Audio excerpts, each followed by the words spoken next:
అన్ని రకాల వస్త్రాలపై up to 70% discount. So Karthik garu వాళ్ళ ఫాదర్ అప్పటికి పెద్ద యాక్టర్. కార్తిక్ గారు ఫాదర్ అప్పుడు I don't think he was alive that time. He already died. అప్పటికి పెద్ద యాక్టర్.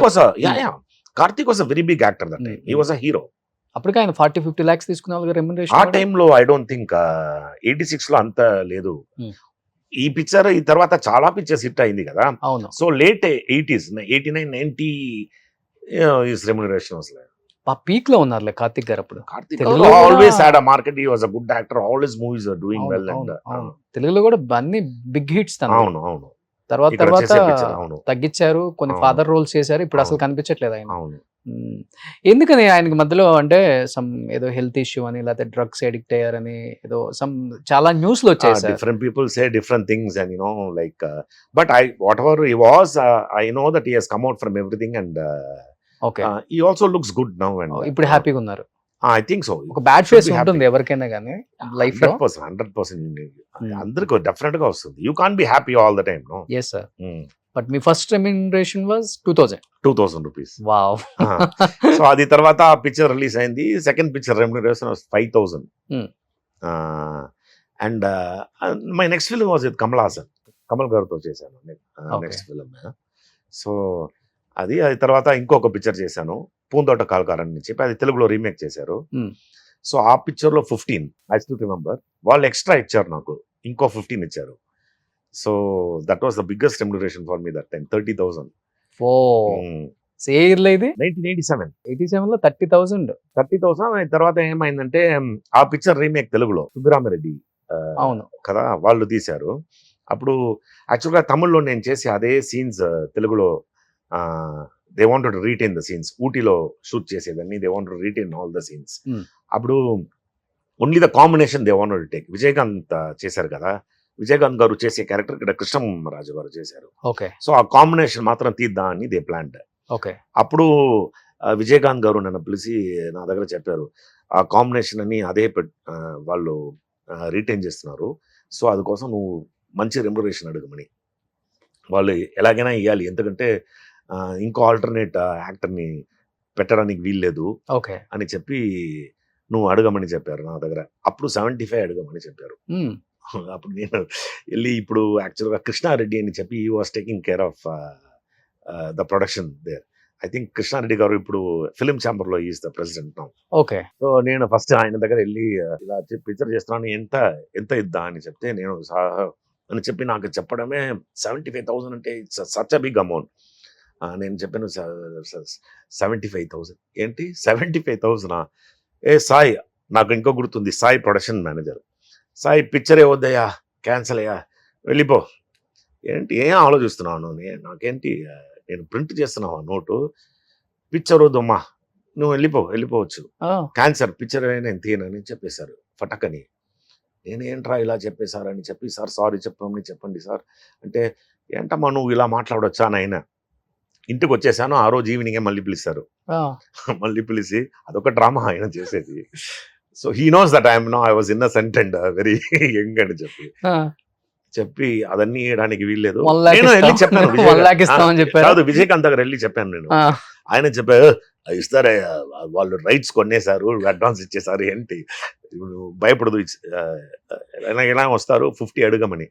సో నేను చెప్పాను, ఎలాగైనా ఉండదు, ఆయనకి తెలిసిపోతుంది కదా నేను 50 75 అంటే బడబడబడబడ అని చెప్తున్నారు. సో అది దాన్ని పెట్టుకొని I bought my first car. ఎప్పుడు when I was 18 years. A car కొన్నారు? Maruti TMB 989. I still remember that. ఎంత అప్పుడు కాస్ట్? 78,000 రూపీస్. 78,000 రూపీస్. నేను అది సేల్ చేసేప్పుడు 85,000 1992 లో సేల్ చేశాను. అప్పుడన్నీ ప్రీమియం ఉంటుంది కదా. మీ కెరీర్ స్టార్టింగ్ లోనే పెద్ద పెద్ద డైరెక్టర్స్ తో మీరు వర్క్ చేశారు సార్. లైక్ మణిరత్నం గారు, బాలచంద్ర గారు, బి గోపాల్ గారు, ఇక్కడ తెలుగులో కూడా పెద్ద పెద్ద డైరెక్టర్స్ తో వర్క్ చేశారు. బట్ ఎందుకని తర్వాత కొంచెం ఒక మిడిల్కి వచ్చే టైంకి పెద్ద డైరెక్టర్స్ తో వర్క్ చేయలేకపోయారు? రీజన్ అంటే ఏమని చెప్తారు? మీ తప్ప, లేకపోతే ఇట్ సైడ్ తప్ప? అసలుకి something was always going wrong యాక్చువల్గా నా కెరియర్ లో. ఎలా చూస్తే గురించి ఏమన్నా బ్యాడ్ గా ఏమన్నా అలాంటి ఏం కాదు. నా పిక్చర్ ఆడుతుంది కానీ నాకు పిక్చర్ రాదు అలా. సో ఐ థింక్ నేను హీరోయిజం లాగా అలాంటి ఏం పిక్చర్ చేయలేదు. It was like a soft kind of ఆ టైంలో అలా చేశాను. ఇంకొకటి ఏంటంటే I will be working throughout sir. యాక్చువల్గా నా దగ్గర ఇక్కడ అడుగుతారు, ఏంటి మిమ్మల్ని పిక్చర్ చూసి చాలా రోజు అయింది అని చెప్పి. మీరు చూస్తే యాక్చువల్గా 2002 నుంచి till 2012 I was working only in Malayalam films. So many Malayalam films lined up with Malayalam movies. So ఇక్కడ ఎవరు నన్ను పిలవలేదు.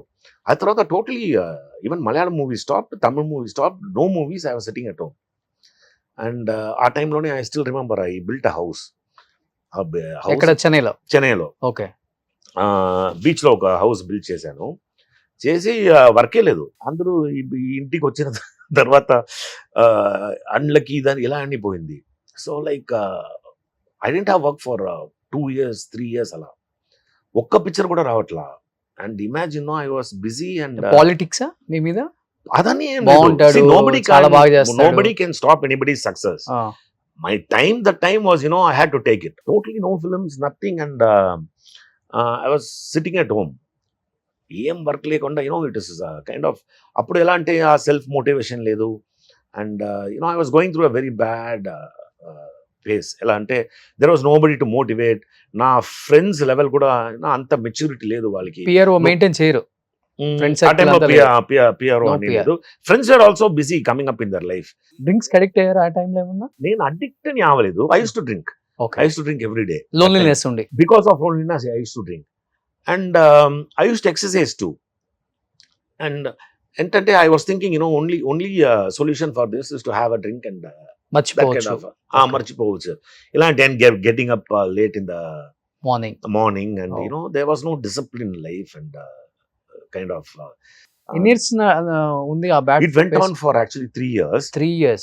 అది తర్వాత ఏమైందంటే I thought that is it, I won't get any movies అని చెప్పి ఐ యాక్చువల్లీ నాకు కుకింగ్ లో చిన్నప్పటి నుంచి ఇంట్రెస్ట్ కుకింగ్ లో.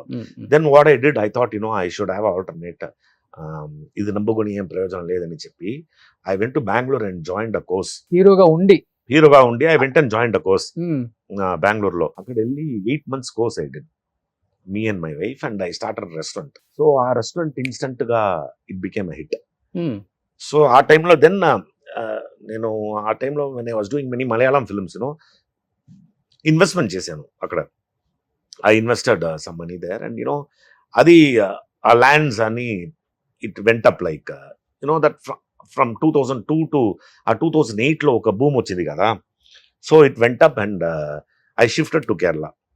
అక్కడ వెళ్ళి ఐ స్టార్టెడ్ రెస్టారెంట్. సో తర్వాత ఇంకా రెస్టారెంట్ లైఫ్కి వెళ్ళిపోయారు. ఆ ఇంట్లో ఉన్నప్పుడు బీచ్ లో ఉంది కదా, ఆ ఇంట్లో ఉన్నప్పుడు I went on I think I went to Bangkok with my family. So ఆ టైంలో ఏమైందంటే దొంగతనం జరిగింది ఇంట్లో. ఒక 70 sovereigns ఆఫ్ గోల్డ్ ఇదని దొంగతనం జరిగింది. అండ్ ఇట్స్ చాలా దూరం కదా సిటీ నుంచి. ఇప్పుడు వేరే లెవెల్లో ఉంది ఆ ఏరియా. సో అప్పుడు ఆ ఇల్లు అమ్మేసి I had some money also. I bought a flat. ఆ ఫ్లాట్లోనే నేను ఒక రెస్టారెంట్ ఓపెన్ చేశాను. ఆ రెస్టారెంట్ చాలా బాగా వెళ్ళింది. ఓకే. ఇన్స్టెంట్గా హిట్ అయ్యి ఐ థాట్ ఐ షుడ్ అది ఇంకో గ్రో చేయాలి అని రెస్టారెంట్ బిజినెస్ని ట్రివాండ్రం షిఫ్ట్ అయిపోయాను.